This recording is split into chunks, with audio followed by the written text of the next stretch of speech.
नमस्कार दोस्तों, स्वागत है आप सभी का अपने यूट्यूब चैनल अमन प्लेस जिगिरिस में। जैसा कि दोस्तों आज है आपका 27 जुलाई, ठीक है। और 27 जुलाई को आपका एसएससी सीजीएल का अंतिम दिन है और फर्स्ट शिफ्ट का जो पेपर था आपका समाप्त हो गया है, ठीक है।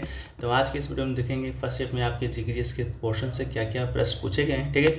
उससे पहले आप लोग चैनल को सब्सक्राइब कर लीजिए। सब्सक्राइब क्यों कीजिएगा, तो आपको बता दें कि यूट्यूब पर दोस्तों ये पहला चैनल है जो कि दोस्तों आपका 14 तारीख से आपका एग्ज़ाम स्टार्ट हुआ था। 14 तारीख से लेकर 27 जुलाई तक, ठीक है। सभी शिफ्टों का 4 शिफ्टों में आपका एग्ज़ाम कंडक्ट होता है। तो सभी शिफ्टों का जो एग्ज़ाम है आपको इसी चैनल पर देखने को मिले होगा। अगर कोई और चैनल होगा तो आप उसका नाम कमेंट सेक्शन में ज़रूर बताइएगा कि किसने आपको सभी शिफ्टों का एनालिसिस 14 तारीख से 27 जुलाई तक, ठीक है, बिना किसी एब्सेंट के साथ कराया है, ठीक है। तो आप लोग चैनल को सब्सक्राइब कर लीजिए। आगे भी इसी तरह से 100% रियल क्वेश्चन के साथ CHSL MTS सभी एग्जामों का एनालिसिस आपको देखने को मिलेगा। साथ में डेली बेसिस पर आपको PDF भी प्रोवाइड कराया जाता है। मेरे ख्याल में तो ऐसा कोई भी चैनल नहीं है जो कि दोस्तों आपको इतना करता हो, ठीक है। चलिए हम लोग प्रश्न को स्टार्ट करते हैं, बाकी बातें बाद में करेंगे। तो पहला जो प्रश्न आपका आया था कि 2011 की जनगणना के अनुसार सर्वाधिक जो हिंदू है वो किस राज्य में है, ठीक है। तो इसका राइट आंसर आपका हिमाचल प्रदेश हो जाएगा। वहाँ का हिंदू का जो प्रतिशत है आपका 95.17% है। हिंदू जैसा कि आपका क्या है तो भारत का सबसे बड़ा धर्म है। और 2011 के जनगणना के अनुसार 966.3 मिलियन लोगों की पहचान हिंदू के रूप में किया गया है, जो देश की आबादी का 79.8% प्रतिनिधित्व करता है, ठीक है। हिमाचल प्रदेश में 95.17 आबादी हिंदू का है। मिजोरम की बात करेंगे तो 2.75 के साथ हिंदू आबादी सबसे कम प्रतिशत मिजोरम में है। दादर नागर हवेली की बात करेंगे तो 93.93 हिंदू समुदाय है, जो कि केंद्र शासित प्रदेश में सबसे अधिक है। और लक्षद्वीप की बात करेंगे तो 2.77%, जो कि केंद्र शासित प्रदेश में सबसे कम है, ठीक है। तो इस बात को भी आप लोग याद रख लीजिएगा, ठीक है। आज के जीके जिसकी बात करें तो सारे क्वेश्चन आपका मोस्टली क्वेश्चन आपका रिपीटेड आए हैं। रिपीटेड क्वेश्चन आपको कहाँ से आए हैं, तो आपको डेली बेसिस जो PDF प्रोवाइड कराया जाता था उसमें से आए हैं, ठीक है। अगर डेली बेसिस पे PDF आप नहीं भी ले रहे थे तो आपके लिए एक कंबाइंड PDF तैयार किया गया था, जो कि SSC एग्जाम में क्वेश्चन पूछे गए तो उसके साथ इंपॉर्टेंट एक्स्ट्रा फैक्ट जोड़े गए थे, ठीक है। तो वो अगर भी आप पढ़ लेते तो आपका जो प्रश्न है आपका आसानी से आज 15 से 16 क्वेश्चन बन जाते हैं, क्योंकि मोस्टली क्वेश्चन आपका आज रिपीटेड आए हैं। जो भी एग्जाम देकर आए हैं आप ईमानदारी पूर्वक कहिएगा कि रिपीटेड क्वेश्चन आए थे कि नहीं आए थे, ठीक है। तो जिन लोगों का एग्जाम आगे है, ठीक है, CHSL का MTS का है, उनके लिए सीजीएल का जो PDF अगर आप लेना चाहते हैं 14 से 27 जुलाई तक का, उसमें आपका 1000 प्लस प्रश्न रहेंगे। साथ में इंपॉर्टेंट एक्स्ट्रा फैक्ट्स रहेंगे जो कि आपके अपकमिंग SSC एग्जाम के लिए इंपॉर्टेंट है। मात्र 25 रुपये के न्यूनतम शुल्क पैसे प्राप्त कर सकते हैं। व्हाट्सएप नंबर पर संपर्क कीजिएगा। तो आपको आज तक का PDF कंबाइंड हिंदी और अंग्रेजी दोनों माध्यम में उपलब्ध है। जो माध्यम आप लेना चाहते हैं आप ले सकते हैं, ठीक है। चलिए हम लोग वीडियो में आगे बढ़ते हैं। तो एक अगला जो प्रश्न आपसे पूछा गया वो पूछा गया था कि लहसुन में क्या उपस्थित होता है, ठीक है। तो देखिए लहसुन में अगर उपस्थित कंपाउंड आपसे पूछा गया होगा तो दोस्तों आपका एल्सिन हो जाएगा, ठीक है। लेकिन मेरे ख्याल से आपका कंपाउंड नहीं पूछा गया था, क्योंकि एल्सिन आपका ऑप्शन में था ही नहीं। आपका ऑप्शन में एक था सल्फर, ठीक है, सल्फर। तो बड़ी संख्या में जो सल्फर होता है यौगिक लहसुन की गंध और स्वाद में योगदान प्रदान करता है, ठीक है। तो क्वेश्चन थोड़ा सा शायद आपका मिसस्पेल्ड होगा, चाहे आपका ऑप्शन मिसस्पेल्ड होगा, ठीक है। तो शायद आपसे पूछा होगा कि लहसुन का गंध और स्वाद किसके कारण होता है, किस यौगिक के कारण, तो सल्फर आपके ऑप्शन में था, जो कि राइट आंसर था। आप लोग कमेंट सेक्शन में बताइएगा। बाकी जो एल्सिन कंपाउंड होता है लहसुन में बड़ी मात्रा में पाया जाता है। एल्सिन जो होता है आपका रक्तचाप को कम करने में सहायक होता है, ठीक है। चलिए नेक्स्ट क्वेश्चन, ये भी क्वेश्चन आपका मोस्टली हूबहू रिपीटेड है कि पश्चिम बंगाल में छात्रों के लिए ओपन क्लासरूम स्कीम का क्या नाम है, तो प्रलय शिक्षालय, ठीक है। यह आपका राइट आंसर था। ये भी क्वेश्चन आपके PDF में दिया गया है। इस योजना में कक्षा 1 से 5 तक के छात्रों के प्रारंभिक शिक्षा प्रदान की जाएगी। इस योजना में पाठ्यक्रम में छात्रों को पाठ्येतर गतिविधियों में भाग लेने के लिए प्रोत्साहित किया जाएगा। इस योजना में बच्चों के लिए मध्याह्न भोजन की भी व्यवस्था की जाएगी, ठीक है। तो ये क्वेश्चन आपसे पूछा गया था। एक क्वेश्चन आपसे पूछा गया कि OH आयन अगर किसी कंपाउंड के साथ जुड़ा हो, ठीक है, तो किस प्रकार का होगा, तो आपका प्राथमिक होगा, ठीक है। प्राथमिक आपका राइट आंसर था। नेक्स्ट क्वेश्चन, ये भी क्वेश्चन आपका रिपीटेड ही है कि जगन्नाथपुरी में कौन सा नृत्य से संबंधित है, तो जगन्नाथ पुरी आप लोग को मालूम होगा ये स्थित कहाँ है, तो उड़ीसा में है। तो मोस्टली आपका ओडिसी नृत्य से ही संबंधित होगा, तो ओडिसी नृत्य इसका राइट आंसर हो जाएगा, ठीक है। ओडिसी नृत्य पुरातात्विक साक्ष्यों के आधार पर सबसे पुराने जीवित नृत्य रूप में से एक है। इसका उल्लेख जन्म मंदिर में नृत्य करने वाले देवदासियों के नृत्य से हुआ है, जो कि जगन्नाथ मंदिर में ही था। इसके अलावा उड़ीसा नृत्य का उल्लेख शिलालेखों में मिलता है। जगन्नाथ का प्रसिद्ध मंदिर पुरी ओडिशा में स्थित है और 13वीं शताब्दी में यह मंदिर ओडिशा की धार्मिक परंपरा का प्रतीक बन गया है, ठीक है। नेक्स्ट क्वेश्चन आपसे पूछा गया कि 2022 में नए CDS कौन बने हैं। तो ये क्वेश्चन क्या आपने नहीं पढ़ा था या आपको मैंने नहीं बताया था कि 2022 में जो नए CDS बने हैं वो आपका लेफ्टिनेंट जनरल अनिल चौहान जी बने हैं, ठीक है। तो अनिल चौहान जी इसका राइट आंसर हो जाएगा। इसके अलावा अनिल चौहान जी तो आपके सेकंड CDS हुए ना, तो फर्स्ट CDS आपके कौन थे, तो बिपिन रावत जी थे, जिनका हेलीकॉप्टर क्रैश में निधन हो गया था 28 सितंबर 2022 को, जब ये आपका निजी दौरे पे जा रहे थे। तो तमिलनाडु के कन्नौर जिले में इनका हेलीकॉप्टर हादसे में मृत्यु हो गया था। उसके बाद से आपका सेकंड CDS आपके अनिल चौहान जी को बनाया गया था, ठीक है। नेक्स्ट क्वेश्चन पूछा गया था केलुचरण महापात्र से संबंधित ये क्वेश्चन आपको, तो ये क्वेश्चन तो स्टूडेंट कह रहे थे कि 3 से 4 बार रिपीट हुआ है, एकदम मोस्टली हुआ है, 3 से 4 बार नहीं 4 से 5 बार ये क्वेश्चन रिपीटेड हुआ है आपका SSC जिले के एग्जाम में, ठीक है। तो उड़ीसी इसका राइट आंसर हो जाएगा। उड़ीसा के प्रसिद्ध नर्तक में देखें तो सुजाता महापात्र हो जाएंगे, केलुचरण महापात्र हो जाएंगे, रतिकांत महापात्र, गंगाधर प्रधान। कल ही हमने आपको ये क्वेश्चन आपको बताया था, ठीक है। इसके अलावा भरतनाट्यम की बात करेंगे, जो कि तमिलनाडु राज्य का शास्त्रीय नृत्य है, उससे संबंधित कलाकार रुक्मणी देवी अरुणले हैं, बाला सरस्वती हैं, पद्म सुब्रमण्यम हैं। कुचिपुड़ी जो कि आंध्र प्रदेश का शास्त्रीय नृत्य है, उससे आपका सोना नायडू जी हैं, राजा और राधा रेड्डी हैं, यामिनी रेड्डी हैं, अरुणिमा कुमार आदि हैं। सतरिया नृत्य जो कि आपका असम का शास्त्रीय नृत्य है, रंजू मोनी हैं, श्रीमंता शंकर देव जो कि सतरिया नृत्य के संस्थापक ही थे, ठीक है। तो ये हो जाएंगे।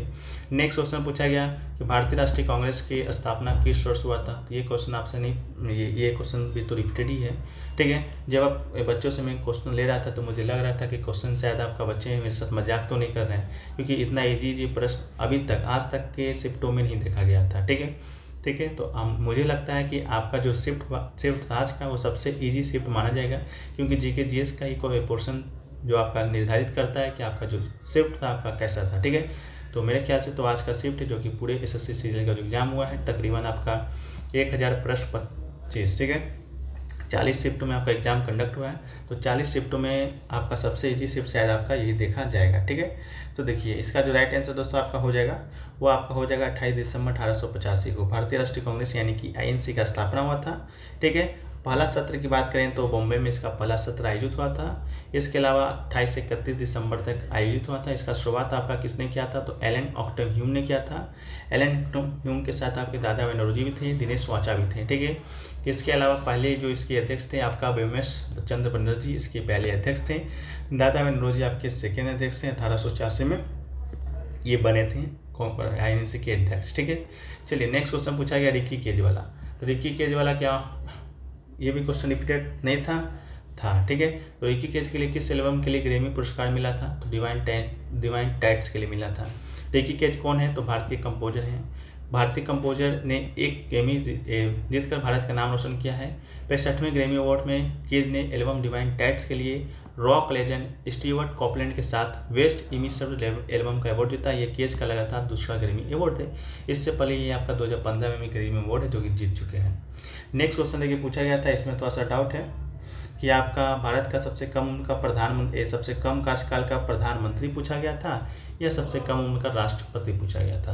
अगर आपसे प्रधानमंत्री पूछा गया होगा तो गुलजारी लाल नंदा राइट आंसर हो जाएगा, जो कि मात्र 13 दिन के लिए प्रधानमंत्री बने थे पंडित जवाहरलाल नेहरू की मृत्यु के बाद कार्यवाहक प्रधानमंत्री।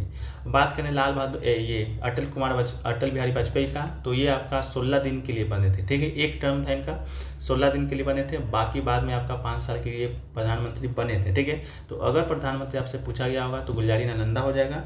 आपको बताइएगा ऑप्शन में क्या पूछा गया था। इसके अलावा सबसे ज़्यादा दिन प्रधानमंत्री रहने का रिकॉर्ड आपके पंडित जवाहरलाल नेहरू जी के पास है 6130 दिनों तक। पंडित जवाहरलाल नेहरू के बाद उनकी बेटी इंदिरा गांधी जी के पास है 5889 दिनों तक, ठीक है।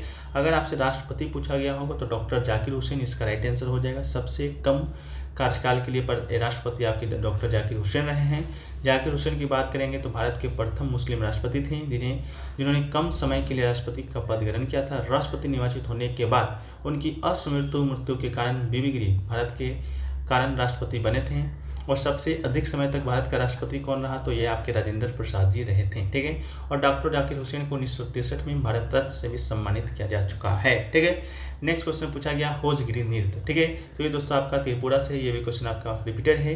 होजगिरी एक लोक नृत्य है जो कि त्रिपुरा राज्य में रियांग कबीले के त्रिपुरी लोग के द्वारा किया जाता है। ये महिलाओं और युवा लड़कियों द्वारा किया जाता है।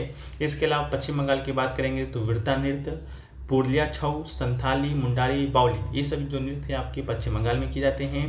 नागालैंड में आपका रंगवा, जेलियांग, नोइस रिलियन, अनगोथी गेथी गालिम, ठीक है।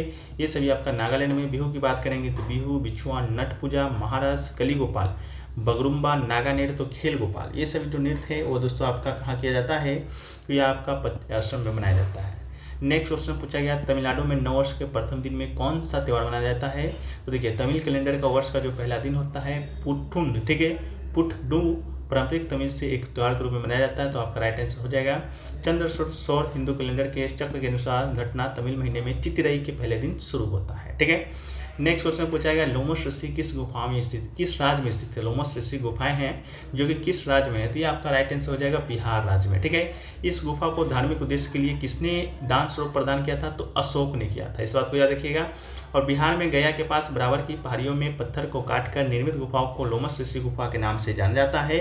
और अशोक द्वारा चैत्य यानी कि प्रार्थना कक्ष के रूप में ये गुफा आजीवक संप्रदाय को दान में दिया गया था। तो आपसे अगर पूछ दिया जाए कि ये किस धर्म से संबंधित है, तो आजीवक संप्रदाय से संबंधित है, ना कि हिंदू धर्म से, ना कि बौद्ध धर्म से, ठीक है। नेक्स्ट क्वेश्चन पूछा गया, किसने बलवन के विरुद्ध विद्रोह करके बंगाल में स्वतंत्र राज्य की स्थापना की थी, ठीक है। तो इसका राइट आंसर तुगरिल खान, ठीक है, तुगरिल खान इसका राइट आंसर हो जाएगा। तुगरिल खान जो कि आपका बंगाल का गवर्नर था, जो कि 1289 ईस्वी में के आसपास बलवन के खिलाफ विद्रोह कर दिया था। इसके द्वारा बलवन के द्वारा अपने सैनिक को बंगाल भेजा गया और तुगरिल खान को मार दिया गया। इसके बाद बलवन का ही पुत्र आपका बंगाल का गवर्नर बना था। नेक्स्ट क्वेश्चन पूछा गया कि फसलों का व्यवसायीकरण निम्नलिखित में से किस में आता है, तो रेवेन्यू जनरेशन में, ठीक है। ऑप्शन में आपका रेवेन्यू जनरेशन दिया गया था, जो कि बिल्कुल राइट आंसर था। एक क्वेश्चन पूछा गया कि अधिकतम T20 विश्व कप में एक गेंदबाज कितने ओवर डाल सकता है। तो ये क्वेश्चन हमने आपको बताया था उस समय, जिस समय आपका पूछा गया था ओडीआई में एक गेंदबाज आपका कितना ओवर डाल सकता है। तो ओडीआई में आपका डाल सकता है 10 ओवर, और आपका T20 विश्व कप में मतलब T20 क्रिकेट में आपका डाल सकता है एक गेंदबाज आपका 4 ओवर, ठीक है। तो ये कोई भी क्वेश्चन आपका मान लीजिए रिपीटेड ही था। ये क्वेश्चन तो आपका हूबहू छपा है कि हॉकी में पहला स्वर्ण पदक किस भारत ने जीता है, किस ओलंपिक में। तो एम्स्टर्डम ओलंपिक 1928 जो आपका हुआ था, उसमें आपका जो भारत है वो आपका पहला स्वर्ण पदक हॉकी में है जो कि अपने नाम किया था, ठीक है। भारतीय हॉकी टीम नीदरलैंड के खिलाफ अपना पहला स्वर्ण पदक हासिल किया है। तो अगर आपसे पूछा जाए किस टीम के खिलाफ, तो आपका नीदरलैंड हो जाएगा, ठीक है। इसके अलावा बात करेंगे हम लोग, तो जयपाल सिंह उस समय के हॉकी टीम के कप्तान थे। तो कप्तान कौन थे, तो जयपाल सिंह थे। और 1928 का ओलंपिक में ध्यानचंद ने सबसे अधिक कितने गोल किए थे, तो 14 गोल किए थे।